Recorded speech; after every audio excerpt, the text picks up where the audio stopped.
మంచి పౌరులుగా బాల నేరస్తు తీర్చిదిద్దే బాధ్యత మనందరిపైన ఉన్న తక్షణ కర్తవ్యం, మన బాధ్యత అని జిల్లా న్యాయ సేవాధికారి సంస్థ చైర్మన్ మరియు జిల్లా ప్రధాన న్యాయమూర్తి గంధం సునీత అన్నారు.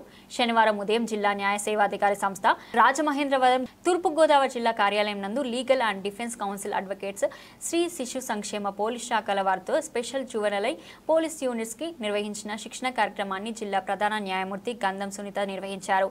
ఈ సందర్భంగా జిల్లా ప్రధాన న్యాయమూర్తి గంధం సునీత మాట్లాడుతూ సమాజంలో నేడు ఆదరణ కొరవడిన వివక్ష గురి అవుతున్న చిన్నారులు నేర ప్రవృత్తి బారిన పడుతున్నారని ఆవేదన వ్యక్తం చేశారు.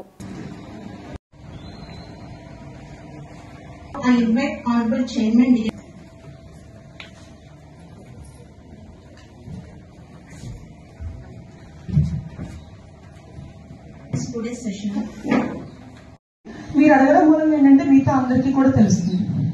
సో నాకు ఈ ప్రోగ్రామ్ కి అటెండ్ అయినటువంటి లీగల్ డిఫెన్స్ కౌన్సిల్ అడ్వకేట్స్ కి, అలాగే press and media, women and child department, police department and both the ASP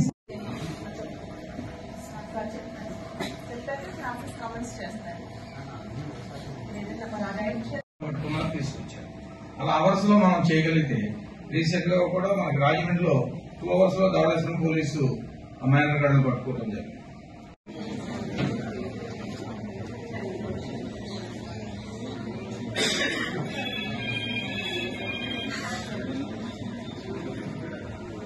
కార్యక్రమానికి వచ్చే వాళ్ళకి జూనియర్ జస్టిస్ 2015 ప్రకారం కేర్ అండ్ షేర్ తీసుకోవడం, వాళ్ళకి కేరింగ్ పిల్లలకి అలాగే ప్రొటెక్షన్ కూడా ఇవ్వడం కూడా జరుగుతుంది. కాబట్టి దాన్ని తీసుకోవాల్సిన జాగ్రత్తలు ఇవన్నీ కూడా మనకు తెలియనిగో అయినా సరే ఒకసారి మన అందరితో ఇక్కడ లీగల్ అథారిటీస్ అందరూ మనకి చెప్తారు.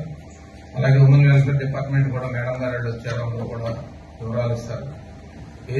ఏదైనా విషయాలు వస్తే మీకు ఏమైనా అనుమానాలు ఉంటే వెంటనే ఇక్కడే క్లారిఫై చేసుకోండి, దయచేసి ఎక్కడ ఆలోచించకండి. అలాగే రీసెంట్ గా ఈ ఉమెన్ మన హాస్టల్స్ కానీ స్కూల్స్ కానీ, girls schools, girls hostels, social welfare girls hostels, అలాగే కాలేజెస్ అన్నిటికీ కూడా రీసెంట్ గా తీసుకున్నటువంటి కొత్త స్టెప్స్ ఏంటంటే డీజీ సార్ కెమెరాస్ బిగించడం. కొన్ని ఎవిడెన్స్ మనకు రాలేకపోతున్నాయి, 24 గంటలు మనం కాపలా కాలేకపోతున్నాం. కాబట్టి కెమెరాస్ బిగించి కెమెరాస్ ద్వారా మనం అక్కడ ఏమైనా జరుగుతుంటే ఇల్లీగల్ యాక్ట్స్ అన్ని మనం తెలుసుకోవడానికి ఈ కెమెరాలు కూడా బిగించడం జరుగుతుంది. అలాగే డీజీ సార్ రీసెంట్ గా చెప్పడం జరిగింది. నిన్న హెచ్ఎం గారు కూడా అదే విషయాన్ని మళ్ళీ చెప్పడం జరిగింది. అలాగే మన డిస్ట్రిక్ట్ కలెక్టర్ గారు మేడం గారు కూడా మన సోషల్ వెల్ఫేర్ మీటింగ్స్ వాటిలో కూడా ఏ స్కూల్స్ హాస్టల్స్ ఉన్నాయో వాళ్ళ కనుక డబ్బులు లేకపోతే నేను అరేంజ్ చేస్తాను మేడం గారు చెప్పి ఆ కెమెరాస్ అవన్నీ కూడా కొన్ని అరేంజ్ చేస్తున్నారు మేడం గారు. ఇవన్నీ ఎందుకంటే మనకి క్రైమ్ తగ్గడానికి.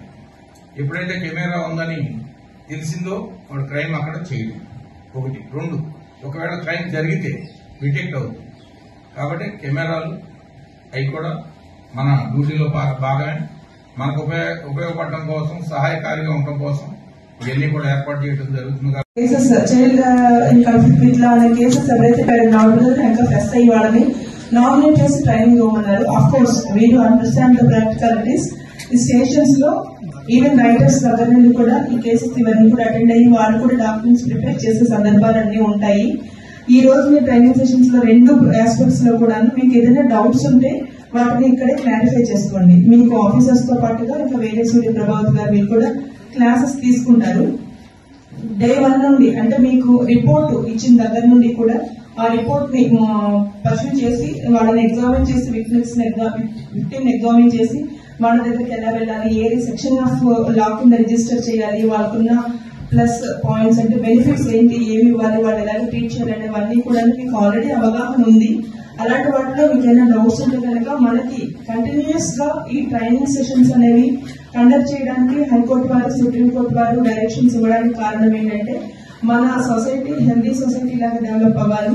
చిన్నపిల్లలు ఎవరైతే నేర వాతావరణంలో కానీ నేర ప్రభుత్వంలో కానీ ఉన్నవాళ్ళని రిహాబిలిటేషన్ అనేది మన మెయిన్ ఎయిమ్. ఆ రిహాబిలిటేషన్ అబ్జర్వేషన్ హోమ్స్ లో పెట్టి వాళ్ళని రిపీట్ కాకుండా చూడటము, అలాగే వాళ్ళకి సరైన అవేర్నెస్ ప్రోగ్రామ్ అనేది కల్పించడము, పిల్లలు ఎక్కడైతే మనకి మోస్ట్లీ విలేజెస్ లోని కోనసీమ సైడ్ డిస్ట్రిక్ట్స్ లో ఏజెన్సీ ఏరియాస్ లో పెద్దవాళ్ళు కూలి పనికి వెళ్ళిన తర్వాత పిల్లలు స్కూల్స్ కి సరిగ్గా వెళ్ళకపోవడము ఇవన్నీ ఉంటాయి. అలాంటి సందర్భాల్లోనే ఏదైనా బ్యాడ్ హ్యాబిట్స్ ఉండి పక్కన ఫ్రెండ్స్ తోటి ఫ్రెండ్షిప్ చేసుకుని ఇలాంటి చిన్న చిన్న ఎలా చేయడానికి అవుతుంది.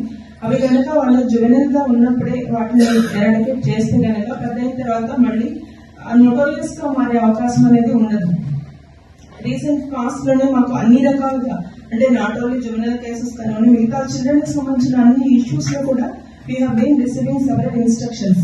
డ్రాప్ అవుట్స్ ఎక్కడైనా ఉన్నాయా, వాళ్ళకి ఏదైనా హెల్త్ పరమైన ఇష్యూస్ ఉన్నాయా, మెంటలీ గానీ ఫిజికలీ గానీ డిజేబుల్డ్ పర్సన్స్ పిల్లల్లో ఉన్నారా, ఇలాంటివన్నీ కూడా మాకు ఇన్స్ట్రక్షన్స్ వస్తున్నాయి. అలాగే మీరు జువెనల్ అనేది ట్రీట్ చేయడానికి దేని బేసిస్ గా మీరు అతను జువెనల్ కింద ట్రీట్ చేస్తున్నారని డాక్యుమెంట్స్ మాత్రం ఖచ్చితంగా మీరు ప్రైమరీ ఇన్వెస్టిగేషన్ ఫేజ్ లోనే వాటిని రిసీవ్ చేసుకోవాల్సిన అవసరం ఉంటుంది. అంటే సీజ్ చేసుకోవాలి. For example at the edge of మైనారిటీలో కానీ లేకపోతే entering the age of majority అనుకున్నప్పుడు కానీ కండక్టింగ్ ఆసిఫికేషన్ టెస్ట్ ఎప్పుడు మనం కండక్ట్ చేస్తాము సెక్షన్ 7 యూటిలైజ్ చేసుకునేటప్పుడు కానీ అలాంటివన్నీ చూసుకోవాలి. ప్లస్ మీకు పోక్సో ఆఫెన్సెస్, చిల్డ్రన్ కోర్ట్ అనేవి కూడా క్లాషెస్ వస్తూ ఉంటాయి. అలాంటి వాటిలో కూడా మనకు ప్రావిజన్స్ ఉన్నాయి. పోక్సో కోర్ట్ లో ఉన్న వాళ్ళని, జువెనల్ కోర్ట్ లో ఉన్న వాళ్ళని, జువెనల్స్ ని 16 years దాటిన తర్వాత మనం ఎలాగ ట్రీట్ చేస్తున్నాం అనేది కూడా క్లారిఫికేషన్, డిఫరెన్షియేషన్ అనేది ఉండాలి.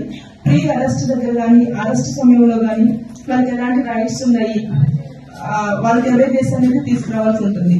మీరందరూ కూడా ఇక్కడికి వచ్చి అంటే ఏదో ఫార్మల్ గా వచ్చాము, మీటింగ్ అటెండ్ అయ్యాము, వెళ్ళాము అన్నట్లుగా కాకుండా ఖచ్చితంగా మీకు ఒక రెస్పాన్సిబిలిటీ కింద ఈ ట్రైనింగ్ సెషన్ కి అటెండ్ అవ్వమని మిమ్మల్ని నామినేట్ చేశారు అంటే